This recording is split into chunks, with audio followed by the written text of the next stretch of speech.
ವಿಮಾನ ದುರಂತದಲ್ಲಿ ಮಹಾರಾಷ್ಟ್ರ ಡಿಸಿಎಂ ಸಾವು. ಡಿಸಿಎಂ ಅಜಿತ್ ಪವಾರ್ ಸೇರಿ 5 ಮಂದಿ ದುರ್ಮರಣ ಆಗಿದೆ. ವಿಮಾನ ದುರಂತದಲ್ಲಿ ಮಹಾರಾಷ್ಟ್ರ ಡಿಸಿಎಂ ಸಾವನ್ನಪ್ಪಿರುವಂಥದ್ದು. ಡಿಸಿಎಂ ಅಜಿತ್ ಪವಾರ್ ಸೇರಿ 5 ಮಂದಿಯ ದುರ್ಮರಣ ಆಗಿರುವಂಥದ್ದು ವಿಮಾನ ಅಪಘಾತದಲ್ಲಿ.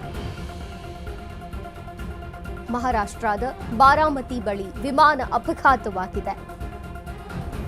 ಚುನಾವಣಾ ಪ್ರಚಾರಕ್ಕೆ ತೆರಳುತ್ತಿದ್ದಂತಹ ವೇಳೆ ಸಂಭವಿಸಿದಂತಹ ದುರಂತ ಇದು. ಬಾರಾಮತಿಯಲ್ಲಿ ಲ್ಯಾಂಡಿಂಗ್ ವೇಳೆ ವಿಮಾನ ಪತನವಾಗಿದೆ.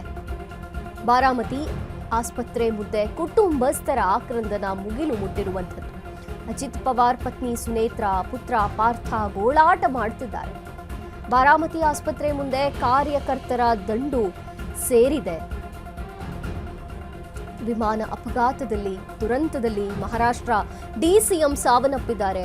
ಡಿಸಿಎಂ ಅವರ ಜೊತೆಗೆ 5 ಮಂದಿಯ ದುರ್ಮರಣ ಸಂಭವಿಸಿರುವಂಥದ್ದು.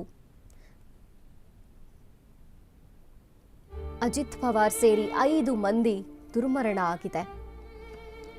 ಮಹಾರಾಷ್ಟ್ರದ ಬಾರಾಮತಿ ಬಳಿ ವಿಮಾನ ಅಪಘಾತ ಸಂಭವಿಸಿದೆ. ಚುನಾವಣಾ ಪ್ರಚಾರಕ್ಕೆ ಅಂತ ತೆರಳುತ್ತಿದ್ದಂತೆ ಈ ವೇಳೆ ಸಂಭವಿಸಿದಂತಹ ದುರಂತ ಇದು. ಬೆಳಿಗ್ಗೆ ಚುನಾವಣಾ ಪ್ರಚಾರಕ್ಕೆ ಹೋಗ್ತಿದ್ರು ಡಿಸಿಎಂ ಅಜಿತ್ ಪವಾರ್. ಬಾರಾಮತಿ ಆಸ್ಪತ್ರೆಯ ಮುಂದೆ ಕುಟುಂಬಸ್ಥರ ಆಕ್ರಂದನ ಮುಗಿಲು ಮುಟ್ಟಿದೆ. ಪತ್ನಿ ಸುನೇತ್ರಾ, ಪುತ್ರ ಪಾರ್ಥ ಅವರ ಆಕ್ರಂದನ ಮುಗಿಲು ಮುಟ್ಟಿರುವಂಥದ್ದು. ಬಾರಾಮತಿ ಆಸ್ಪತ್ರೆಯ ಮುಂದೆ ಇಡೀ ಕಾರ್ಯಕರ್ತರ ದಂಡೇ ನೆರೆದಿದೆ. ವಿಮಾನ ದುರಂತದಲ್ಲಿ ಮಹಾರಾಷ್ಟ್ರ ಡಿಸಿಎಂ ಸಾವನ್ನಪ್ಪಿರುವಂಥದ್ದು.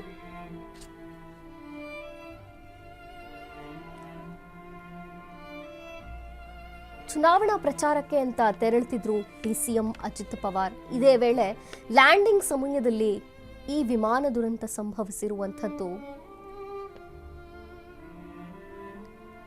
ಅಫ್ಕೋರ್ಸ್ ಈ ಬಗ್ಗೆ ತನಿಖೆಗೂ ಕೂಡ ಈಗ ಹೇಳಲಾಗಿದೆ, ತಿಳಿಸಲಾಗಿದೆ. ಆದರೆ ಯಾಕೆ ಈ ದುರಂತ ಘಟಿಸ್ತು ಅನ್ನೋದ್ರ ಬಗ್ಗೆ ಸಂಪೂರ್ಣ ತನಿಖೆಯಾಗಬೇಕಿದೆ. ಆದರೆ ಬೆಳಿಗ್ಗೆ ಚುನಾವಣಾ ಪ್ರಚಾರಕ್ಕೆ ಅಂತ ಅಜಿತ್ ಪವಾರ್ ತೆರಳುತ್ತಿದ್ರು. ಅರ್ಧ ಗಂಟೆ ಅಷ್ಟೇ ವಿಮಾನ ಪ್ರಯಾಣ ಇತ್ತು. ಅದು ಇನ್ನೇನು ಲ್ಯಾಂಡಿಂಗ್ ಆಗಬೇಕು ಅನ್ನುವಂತಹ ಸಂದರ್ಭದಲ್ಲಿ ಇಂಥ ದುರ್ಘಟನೆ ನಡೆದಿದೆ. ವಿಮಾನ ದುರಂತ ಸಂಭವಿಸಿರುವಂಥದ್ದು. ಅಜಿತ್ ಪವಾರ್ ಜೊತೆಗೆ 5 ಮಂದಿ ಸಾವನ್ನಪ್ಪಿದ್ದಾರೆ ಈ ಘಟನೆಯಲ್ಲಿ. ಬಾರಾಮತಿಯ ಆಸ್ಪತ್ರೆಯ ಮುಂದೆ ಸಾರ್ವಜನಿಕರು, ಆಪ್ತರು, ಕುಟುಂಬಸ್ಥರು, ಇಡೀ ಕಾರ್ಯಕರ್ತರ ದಂಡೇ ನೆರೆದಿದೆ. ಆಕ್ರಂದನ ಮುಗಿಲು ಮುಟ್ಟಿದೆ.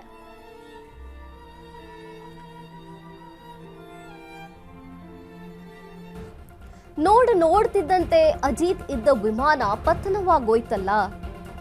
ಸಿಸಿಟಿವಿಯಲ್ಲಿ ಸೆರೆಯಾಗಿದೆ ವಿಮಾನ ಪತನದ ಈ ದೃಶ್ಯ. ಬಾರಾಮತಿಯಲ್ಲಿ ತುರ್ತು ಭೂಸ್ಪರ್ಶದ ವೇಳೆ ಈ ಅಪಘಾತವಾಗಿರುವಂಥದ್ದು. ಪುಣೆಗೆ ಹೊರಟಿದ್ದ ಡಿಸಿಎಂ ಅಜಿತ್ ಪವಾರ್. ಅಜಿತ್ ಇದ್ದ ವಿಮಾನ ಪತನ ಆಯಿತು. ದೇಹಗಳು ಛಿದ್ರವಾಗೋಯ್ತು. ಬಾಡಿಗೆಗೆ ಪಡೆಯಲಾಗಿದ್ದ ಲಿಯರ್ ಜೆಟ್ 45 ಪತನವಾಗಿದೆ. 2 ಇಂಜಿನ್ ಹೊಂದಿರುವ ಪ್ರಯಾಣಿಕ ವಿಮಾನವಿದು. ವಿಎಸ್ಆರ್ ಎಂಬ ಕಂಪನಿಯಿಂದ ವಿಮಾನ ನಿರ್ವಹಣೆಯಾಗ್ತಿತ್ತು. ಅವಘಡ ಸಂಬಂಧ ತನಿಖೆಗೆ ಸೂಚಿಸಿದೆ ಡಿಜಿಸಿಎ. ನೋಡ್ತಿದ್ದಂತೆ ವಿಮಾನ ಪತನ ಆಗೋಯ್ತು. ಸಿಸಿಟಿವಿಯಲ್ಲಿ ದೃಶ್ಯ ಸೆರೆಯಾಗಿದೆ. ಈಗ ತನಿಖೆಗೂ ಕೂಡ ನೀಡಲಾಗಿರುವಂಥದ್ದು. ಯಾಕಾಯ್ತು ಹೀಗೆ ಅನ್ನುವಂಥದ್ದು. ಬಾರಾಮತಿಯಲ್ಲಿ ತುರ್ತು ಭೂಸ್ಪರ್ಶದ ವೇಳೆ ಈ ವಿಮಾನ ದುರಂತ ಸಂಭವಿಸುವಂಥದ್ದು. ಸಿಸಿಟಿವಿಯಲ್ಲಿ ಸೆರೆಯಾಗಿದೆ ದೃಶ್ಯ. ನೋಡ್ತಿದ್ದಂತೆ ಹೀಗಾಗೋಯ್ತಲ್ಲ ಅನ್ನುವಂಥದ್ದು.